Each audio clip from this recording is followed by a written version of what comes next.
सर्वप्रथम आज BS4 महाजन जागरण अभियान के इस अवसर पर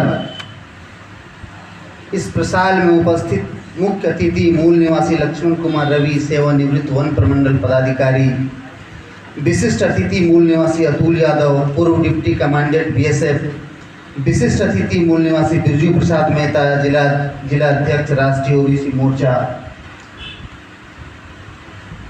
और अभी मंचासीन इस सत्र के सम्मानित अतिथि, सम्मानित वक्तागण, इस कार्यक्रम में, इस प्रसाल में उपस्थित नौजवान साथियों, माताएं, बहनें,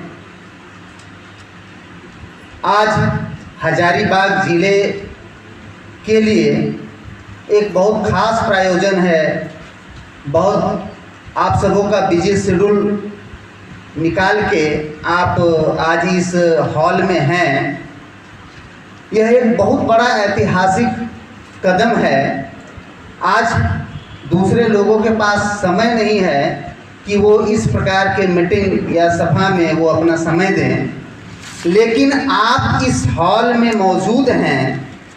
यह इस बात का प्रमाण है कि हम उस छोटी सी चिड़िया की तरह हैं, जो चिड़िया जंगल की आग को अपने चोंच के पानी से बुझाने का प्रयास कर रही थी। आपको ऐसा लग रहा होगा कि कहाँ इतना बड़ा देश, इस देश को संचालन करने वाला इतना बड़ा संविधान, चारों ओर ब्राह्मणवाद, मनुवाद का प्रभाव, चारों ओर सांप्रदायिकता, धर्मांधता और ना जाने हत्या, मर्डर, रेप, बलात्कार, कैसी कैसी घटनाओं से यह विषमता और समस्याएं इस देश में भरी पड़ी हैं। अभी जो इस पंपलेट को आप लोगों को दिया गया होगा, इसमें जो विषय डिजाइन किए गए हैं, राष्ट्रीयकरण का पैगाम, निजीकरण पर लगाम, जाति आधारित जनगणना, क्रीमी लेयर को समाप्त करना, शिक्षा, स्वास्थ्य और रोजगार, मूल निवासी पहचान, सांप्रदायिकता की काट, NCC एंड MBO एक आंदोलन। यह राष्ट्रीय स्तर का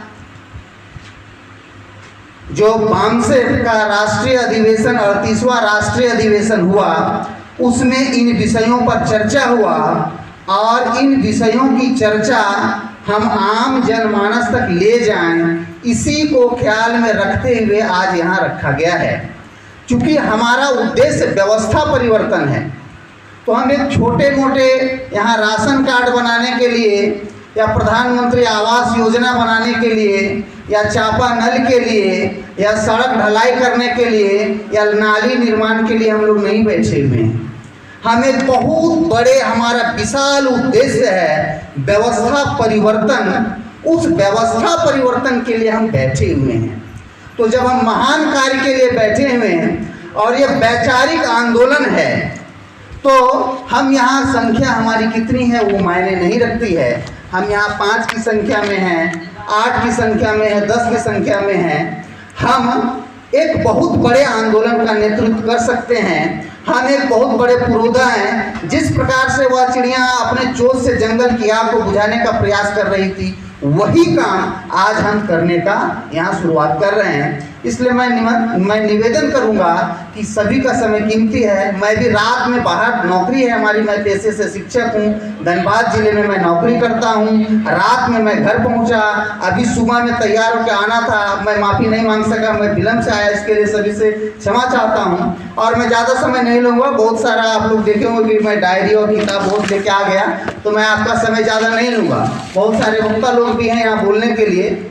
लेकिन 2014 के बाद हमारे देश में एक बहुत बड़ा परिवर्तन देखने को मिला और जो हमारे माननीय प्रधानमंत्री हैं वो आए, उन्होंने कहा, ऐसा हम सबों को कहा कि वो बेच रहे हैं इस भारत को, मैं चैन से कैसे सो जाऊं।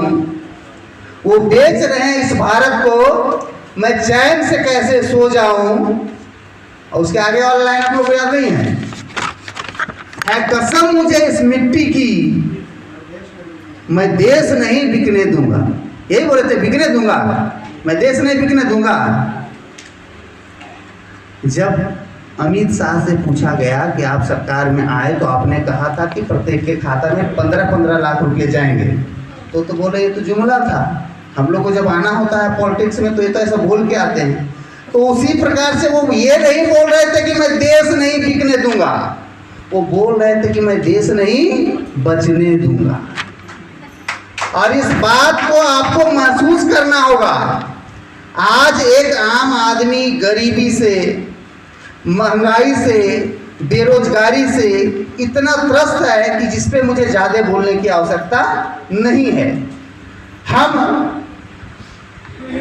उन वीर महापुरुषों के वंशज हैं, महात्मा गौतम बुद्ध, संत कबीर, संत रैदास, ज्योतिबा फूले, भारत रत्न, आधुनिक भारत के निर्माता डॉक्टर B.R. अम्बेडकर, हम उनके वंशज के लोग हैं। हम यहाँ बुद्धिजीवी लोग बैठे हुए हैं। हम डिग्री की बात नहीं कर रहे हैं। बुद्धिजीवी से मेरा मतलब यह नहीं कि हम कितने बड़ी हमारे पास डिग्री है। हम इस बात को सोचते हैं कि हमको परिवर्तन करना है, तो उस बुद्धिजीवी लोग यहाँ पर हम बैठे हुए हैं। तो इसीलिए कहा गया है कि अमन बेच देंगे, चमन बेच देंगे, कलम के सिपाही अगर चुप रहे तो वतन के सिपाही ये वतन बेच देंगे। वतन के सिपाही मतलब जो वतन चला रहे हैं, जो नेता मंत्री जो इस देश को चला रहे हैं। तो हम कलम के सिपाही हैं, हम बुद्धिजीवी हैं, हम इस देश को बचाने की बात करते हैं। तो अगर हम चुपचाप बैठ गए तो इस देश का तिनका तिनका बेचने के लिए आतुर है और आपके आंखों के सामने बिक रहा है। चाहे रेलवे हो, चाहे BSNL हो, चाहे एयर इंडिया हो, चाहे सड़क हो, चाहे ज़मीन हो, किसानों ने अपनी शहादत दे के कितना बड़ा किसान आंदोलन हुआ वो आप सब इस बात से अवगत है। तो मुझे जिस विषय पे बोलने के लिए बोला गया वो राष्ट्रीयकरण का पैगाम, निजीकरण पे लगाम। तो निजीकरण क्या है और राष्ट्रीयकरण क्या है? यहाँ बहुत सारे लोग इकोनॉमिक्स में, हिस्ट्री में ऐसा पढ़ते होंगे। मैं उसको छोटी सी भाषा में आपको बताना चाहता हूँ कि 90% आबादी को बामसेफ संगठन और मूल निवासी बहुजन संगठन का स्पष्ट निर्देश है कि अभी हमारे देश की जितनी आबादी है उसमें 85%, 85 से 90% यहाँ के मूल निवासी है और 10 से 15% के जो आबादी है वो आर्य विदेशी है। यह आप लोग भी इस बात को समझते हैं कि कौन आर्य विदेशी है, हमारे देश की शासन सत्ता किसके पास है, यहाँ के मूल निवासी कौन है। यहाँ ST, SC, OBC, converted minority, मतलब जितने भी लोग यहाँ 85 से 90% के लोग जो इस हॉल में बैठे हुए हैं, हम मूल निवासी हैं। यहाँ ना कोई धोबी है, ना कोई चमार है, ना कोई यादव है, ना कोई मेहता है, ना कोई मेहतर है, ना कोई डोम है, ना कोई सुंडी है, ना कोई तेली है। हम इस प्रसाद में बैठे हुए इस देश के मूल निवासी हैं। हम एक हैं और जब तक हम मूल निवासी नहीं हैं हम उस देश की व्यवस्था परिवर्तन कभी नहीं कर सकते हैं। इसलिए यहाँ पर जितने भाई बंधु बैठे हुए हैं इस बात को आप माइंड में कब कर लें कि हम इस देश के मूल निवासी बैठे हुए हैं। जल जंगल जमीन हमारी है, हम इसके शासक हैं, इसके बचाने वाले हैं, इसके रखने वाले हैं। लेकिन अभी वर्तमान में यह हमारे हाथों से कोसों दूर है। हम खाने को, पहनने को, अपने बच्चों को अच्छी शिक्षा देने के लिए कोसों दूर हैं। तो बाबा साहब ने कहा था, ये आर्टिकल 10 के परिशिष्ट पेज 408 में कहा था उन्होंने। ये बाबा साहब तो बहुत बड़े अर्थशास्त्री थे, वो क्या थे बहुत सारे लोग जानते हैं। तो उन्होंने कहा था, जो कि इस पंपलेट में स्पोर्ट किया गया है, क्या कहा गया कि भारत के तीव्र औद्योगिकरण के लिए राज्य समाजवाद आवश्यक है, निजी उद्यम ऐसा नहीं कर सकते हैं और अगर ऐसा होता है तो यह धन की उन असमानताओं को पैदा करेगा जो निजी पूंजीवाद ने यूरोप में पैदा की है और जो भारतीयों के लिए एक चेतावनी होनी चाहिए। यह बाबा साहब ने कहा। हमारे ज्योतिबा फूले ने भी हंटर आयोग के सामने 1882 में भी कहा। मैं चाहता हूं कि बहुत विषय को बारीकी से जाने से थोड़ा सा विषय लंबा हो जाएगा, तो मैं शॉर्ट में आपको बताने का प्रयास करूंगा। बाकी बात आप यहाँ बुद्धिजीवी लोग बैठे हैं, सिर्फ उसमें थोड़ा थोड़ा मैं धूल हटाने की बात करूंगा। आप अध्ययन करते हैं, आपके पास हमारे बहुजन महापुरुषों का साहित्य है, अभी हमारे हाथ में सोशल मीडिया का सहारा है, आंकड़े बहुत आपको उपलब्ध हो जाएंगे। मैं यहाँ से आंकड़े गिनाने लगूंगा तो मैं 3 घंटा बोलते रहूँगा, फिर भी कम पड़ेगा। तो मैं सिर्फ उन विषयों को टच करना चाहूँगा और आपके अंदर एक वो खोजने के लिए मैं आपको एक सम्मिलित करना चाहता हूँ। इस वैचारिकी में, मेरी बातों में मैं आपको सम्मिलित करना चाहता हूँ कि आप भी मेरी तरह सोचें। और मैं यहाँ से व्यक्तिगत अपना कुछ नहीं बोल रहा हूँ, हमारे महापुरुषों द्वारा जो कही गई बातें हैं, मैं सिर्फ उन्हीं बातों को आपके सामने इस माध्यम से रखना चाहता हूँ। शहीद जगदेव प्रसाद कुशवाहा ने कहा कि 100 में 90 शोषित है, शोषितों ने ललकारा है, धन धरती और राजपाट पर 90 भाग हमारा है। कहने का यह मतलब है कि 90% आबादी को उनकी हिस्सेदारी मिल जाए, यही राष्ट्रीयकरण है। हमारी जितनी आबादी है, हमारी जितनी संख्या है, हमको बढ़िया से भोजन, कपड़ा, आवास, शिक्षा सुविधा जो मिलना चाहिए वो मिल जाए, यही राष्ट्रीयकरण है। और इन 90% के हिस्से को कुछ चंद लोगों को दे देना, इस 90% के हिस्से को कुछ चंद लोगों को दे देना, यही निजीकरण है। देश का 73% धन मात्र 1% लोगों के पास है। हमारे देश में, मैं वही अभी बोला कि आंकड़ा नहीं गिनाऊंगा, यह देश का पूरा दौलत, पूरा संपत्ति गिने चुने लोगों के पास आ गई है। जहां कोरोना में एक और लोग इलाज के अभाव में, भोजन के अभाव में, संसाधनों के अभाव में, आने जाने के अभाव में लोग मरे, हम लोग उस विभीषिका को देखे, लाशें तैर रही थी और तड़प तड़प के लोग मर रहे थे। लोग सैकड़ों हजारों किलोमीटर पैदल चल रहे थे, रास्ते पर महिलाएं अपने बच्चों को जन्म दे रही थी। उस विभीषिका को हमने यहाँ पर देखा है। और यह भी देखा है कि कुंभ के मेले में फूल बरसाए जा रहे थे, और हमारे यहाँ तो रामनवमी में भी हेलीकॉप्टर से फूल बरसता है। हम लोग भी इस चीज को देखते हैं। तो कुछ पूंजी, और ये कुछ पूंजी का केंद्रीकरण, राज्य समाजवाद में यह बात कही गई है कि इंश्योरेंस के सेक्टर, बड़े उद्योग, शिक्षा, कृषि, यह सब केंद्र सरकार के केंद्रित बिंदुओं में होते हुए जनता को आर्थिक उन्नति के लिए बनाई गई। जैसे अभी सर ने कहा कि रेलवे मुनाफा कमाने के लिए नहीं कमाया गया, किसी भी चीज का राष्ट्रीयकरण किया गया मुनाफा कमाने के लिए नहीं, बल्कि जिन लोगों को सदियों से शोषित पीड़ित किया गया, जिनका हक अधिकार को मारा गया, जिनको खाने के लिए नहीं दिया गया, पहनने के लिए नहीं दिया गया, उनकी आर्थिक उन्नति हो, उनकी आर्थिक उन्नति होगी तो उनकी सामाजिक उन्नति होगी। इस उद्देश्य से संसाधनों का राष्ट्रीयकरण किया गया था। और अब उस राष्ट्रीयकृत संस्थाओं को बेमरवत धड़ल्ले से, बगैर किसी का, तो वैसे भी कहा जाता है कि हराम का जो माल होता है ना, उसको यूं ही लुटाने में बहुत मजा आता है। जो कुपुत्र होता है ना, वो अपना बाप का दौलत को, वो तो कमाता तो कुछ है नहीं, लेकिन अपने बाप के दौलत को उड़ाने में उसको बहुत वो कमाता कुछ नहीं, उपार्जन कुछ नहीं करता।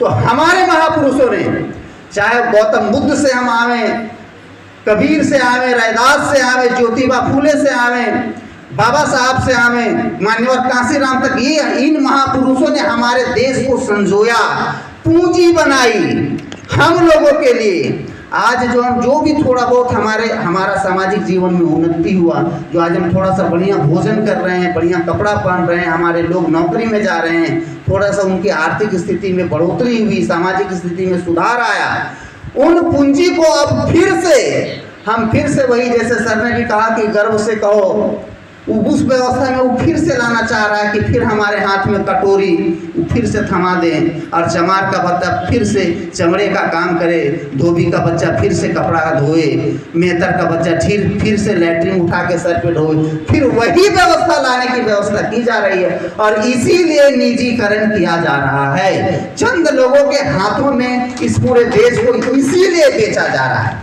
अब आपको वो पढ़ते हुए, आपको बढ़िया कपड़ा पहनते हुए, बढ़िया भोजन करते हुए इस व्यवस्था के लोग, मनुवाद के पोषक लोग, ब्राह्मणवाद के पोषक लोग आपको देखना नहीं चाहते हैं। बाबा साहब ने कहा कि इस देश का इतिहास कुछ नहीं है, सिर्फ इस देश का इतिहास एक ब्राह्मणवाद और मनुवाद के बीच लड़ाई है।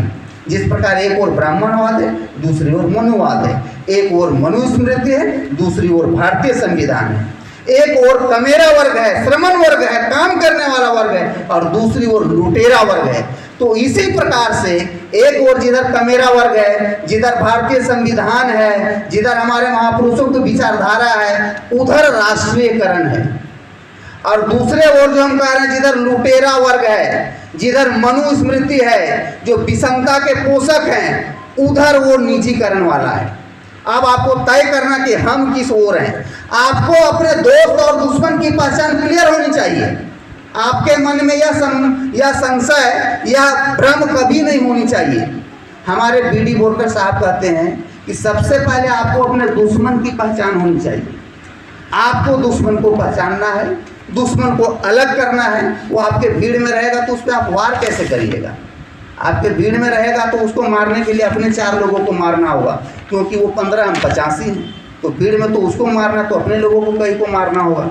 तो उसको पहले अपने दुश्मन को पहचानना होगा, पहचानने के बाद उसको साइड करना होगा, और तब फिर उस पर वार करना होगा, वैचारिक वार। हम हिंसा के पक्षधर नहीं हैं। हम विचारों से, अपने बुद्धि से, अपने विवेक से, अपने संघर्ष से, अपने हक अधिकार के लिए लड़ते हुए तब उसको मारना होगा, और उसको उस जगह से हटाना होगा जिस जल जंगल जमीन धन धरती संपदा के जो हम मालिक हैं, जिस चीज़ को हमसे छीन लिया गया है, उस चीज़ को हमको लाना होगा। तो इसीलिए राष्ट्रीयकरण नहीं करना, देश के संपत्तियों को बेचना, यह देशद्रोह है। आपको इस बात को समझना होगा। आज भी हमारा बच्चा, हमारा एक भाई है, छोटा भाई है, वो मेडिकल में काम करता है, डॉक्टर मेडिकल में काम करता है। वो सुबह घर से 8 बजे निकल जाता है और रात में कभी 8 बजे कभी 9 बजे आता है। अब आप अंदाज़ा लगा सकते हैं कि सुबह 8 बजे से रात 8 बजे कितना टाइम होता है, जबकि संवैधानिक दृष्टिकोण से बाबा साहब ने 8 घंटे का काम करने का कार्य निर्धारित किया है। उसमें भी 1 घंटे आपका बीच में ब्रेक है। जितने भी यहाँ नौजवान साथी हैं उनके इस बात को समझते होंगे, जो प्राइवेट सेक्टर में काम करते हैं, कहीं दुकान में काम करते हैं, कहीं मेडिकल में काम करते हैं, कहीं किसी और जगहों पर काम करते हैं, वो इस बात को भली भांति समझ सकते हैं।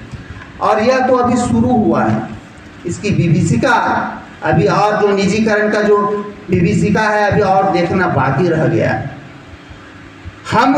हमारे महापुरुष या हमारे गार्जियन, हमारे घर के लोग कहते हैं कि अगर बढ़िया खाना नहीं मिला तो आज थोड़ा कम बेसी खा के गुजारा कर लो बेटा, किसी तरह से गुजारा करो, फिर हम लोग आगे दिन इसको ठीक करेंगे, आज थोड़ा सा मैनेज करो। उस जगह पर हम पेट की आग को तो बुझाते हैं हमारे लोग। आज भी हमारे समाज के लोग, हमारे अपने लोग, मूल निवासी लोग पेट काट काट के अपने बच्चों के लिए करते हैं, लेकिन वो शिक्षा को भी बेच रहा है। शिक्षा वो शेरनी का दूध है, जो पिएगा वो दहाड़ेगा। आज मैंने कुछ पढ़ा है, कुछ अध्ययन करता हूँ। मैं बामसेप का साधारण एक कार्यकर्ता हूँ, जिले में उपाध्यक्ष के पद पर हूँ, और बामसेप एक इतना बड़ा यूनिवर्सिटी जिससे मैं सीख रहा हूँ। तो शिक्षा के बदौलत ही है जो इतने विद्वान जनों के बीच, इतने सेवानिवृत्त वरीय पदाधिकारियों के बीच मैं कुछ अपनी बातों को रख पा रहा हूँ। तो ये जो बोली हमसे निकल रही है, जो हम लोगों को बता पा रहे हैं, लोगों को जागरूक कर पा रहे हैं, यही अब वो यहाँ पे वार कर रहा है। शिक्षा को निजीकरण अंबानी अडानी को बेच दे रहा है, हमारे बच्चों को खिचड़ी की थाली थमा दिया है, और वहाँ हमारे जैसे जो पढ़ाने वाले मास्टर हैं उसको पढ़ाने नहीं दिया जा रहा है। पढ़ाने के अलावा दुनिया का जितना काम है वो सब आप करिए, लेकिन पढ़ाने का आपको फुर्सत बिल्कुल नहीं देगा। तो सबसे जो खराब अवस्था आ रही है वो यही हो रही है। फिर भी हम भूखे सो लेते हैं, अपने बच्चों को कम खिला के, पेट काट के हम गुजारा करने के लिए तैयार हैं, लेकिन जब शिक्षा ही खत्म हो जाएगी, जब हमारा ये सोचने की शक्ति ही खत्म हो जाएगी, तो फिर हम कुछ भी नहीं कर सकते हैं। और जब हम बोलने के लिए हमारे पास आवाज़ नहीं होगी, जब हम विरोध नहीं कर पाएंगे, तो जिस प्रकार से अभी देश में स्थिति हो रही है, निजीकरण हो रहा है, हम बर्बाद हो रहे हैं, वो और भी हम धड़ल्ले से ये स्थिति और भयावह होगी। तो एक ओर बेचने के दौर में इस बचाने की मुहिम में हम यहाँ खड़े हैं, एक ओर तो पूरा बेचा जा रहा है। किसान इस बात को समझे, इसलिए उन्होंने कितनी शहादत दी, तकरीबन 700, लगभग 700, आंकड़े मुझे पूरी पता नहीं, लेकिन कम से कम 700 किसान शहीद हुए, मरे, तब जाके किसान बिल वापस हुआ। आप लोग भी इस बात को देखे होंगे। किसान समझ गए कि अगर ये जमीन जिसको हम अपनी माँ कहते हैं, अगर ये जमीन भी हमारे हाथों से चली गई, निजी लोगों के हाथ में चली गई, तो हमारे हाथ में कुछ भी नहीं रहेगा। ईस्ट इंडिया कंपनी का जो औपनिवेशिक काल का जो हम लोगों ने इतिहास में पढ़ा है कि कैसे किया जाता था, वही स्थिति, वही दौर आने की ओर है। तो मैं ये कहूँगा, यहाँ पर जितने हमारे युवा साथी हैं, मैं उनसे निवेदन करूँगा कि इस दौर में, अभी मैंने कहा कि बेचने के दौर में बचाने का समय आ गया है और आपको तैयार होना होगा। और इस तैयार होने की कड़ी में मैं कहना चाहूँगा कि एक पेड़ में बहुत सारे पक्षी रहते थे और पेड़ में आग लग गई तो पक्षी उड़ नहीं रहे थे। आग लग गई, पक्षी उड़ नहीं रहे थे, तो उसको कहा गया कि आग लगी इस वृक्ष को जलने लागे पात, उड़ते क्यों नहीं पंछियों जब पंख तुम्हारे पास। पेड़ में आग लग गई और पेड़ जो है उन पंछियों का आसरा है, तो कहा जा रहा है पंछियों से कि आग लगी इस वृक्ष को जलने लागे पात, उड़ते क्यों नहीं पंछियों जब पंख तुम्हारे पास। तो पंछियों ने जवाब दिया, क्या जवाब दिया कि फल खाए इस वृक्ष का और गंदे कीन्हे पात। पंछियां कह रही है कि मैंने इस वृक्ष का फल खाया है और इसकी पत्तियों को मैंने गंदा किया है हमारा धर्म यही कि जले इसी के साथ, है हमारा धर्म यही कि जले इसी के साथ। तो हमारे वतन को आग लगा दिया गया है। हम बहुत खराब स्थिति में हैं। हमारे जितने भी प्रोफेसर लेक्चर जो बोलते हैं उनको अर्बन नक्सलाइट घोषित करके जेल में डाल दिया जा रहा है। जो भी प्रोफेसर इस तरह की बातें करते हैं, मेरे जैसे लोग जो बातें करते हैं, फिर भी हम लोग बहुत सारी बातों को ये करके रोक के पर्दे में बोलना पड़ता है, बोलना मजबूरी है। बहुत सारे लोग हमारे जैसे बुद्धिजीवी लोगों को अर्बन नक्सलाइट करके जेल में डाल दिया जा रहा है। बहुत तरह की प्रताड़ना हो रही, मतलब जिसने आवाज उठाया उसको नींबू की तरह मसल दिया जा रहा है। तो इसी प्रकार से इस देश में अभी जो आग लगी है और जो पक्षियों ने कहा कि मैंने इस पेड़ का फल खाया है, इसकी पत्तियों को गंदा किया है, तो हमारा यही धर्म कहता है कि इस पेड़ के साथ हम भी जल के मर जाएं। तो उसी प्रकार से हम सबों का यह इस वैचारिकी में, इस विचार आदान प्रदान में हम सबों को इस तरह से तैयार होना होगा कि भले हम मर जाएं, क्योंकि जब हमारे बच्चे पूछेंगे कि जब शिक्षा बेची जा रही थी, जब रेल बेचा जा रहा था, जब जंगल बेचा जा रहा था, जब जमीन बेची जा रही थी, तब आप कर क्या रहे थे?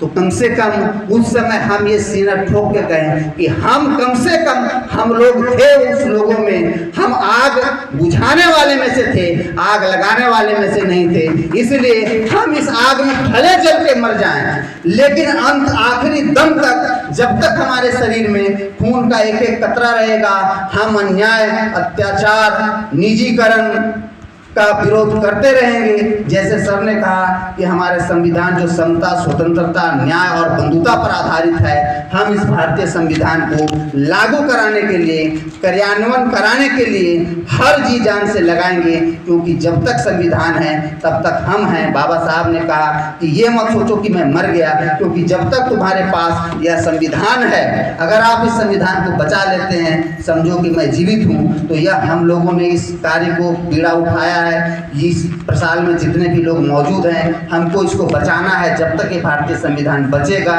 इसका कार्यान्वयन करना है, इसको लागू कराना है, तब तक हम अपना सुखी संपन्न रहेंगे और अपने हक अधिकार को ले पाएंगे। आप लोगों ने कहने को तो मेरे पास बहुत सारी बातें हैं, लेकिन समय का भी ख्याल रखना है। हम बामसेफ के कैडर हैं और हम डिसिप्लिन को मानने वाले लोग हैं। मुझे लगता है कि मैंने बहुत सारी बातें आपको कही। आप यहाँ बुद्धिजीवी सज्जन बैठे हुए हैं, मैं कम भी बोला, आप उसको विश्लेषण करके आप बहुत सारी बातों को, मेरी भावनाओं को समझ सकते हैं। आपने मेरी बातों को धैर्यपूर्वक सुना। सबों को बहुत बहुत धन्यवाद। जय भीम, जय मूल निवासी। धन्यवाद।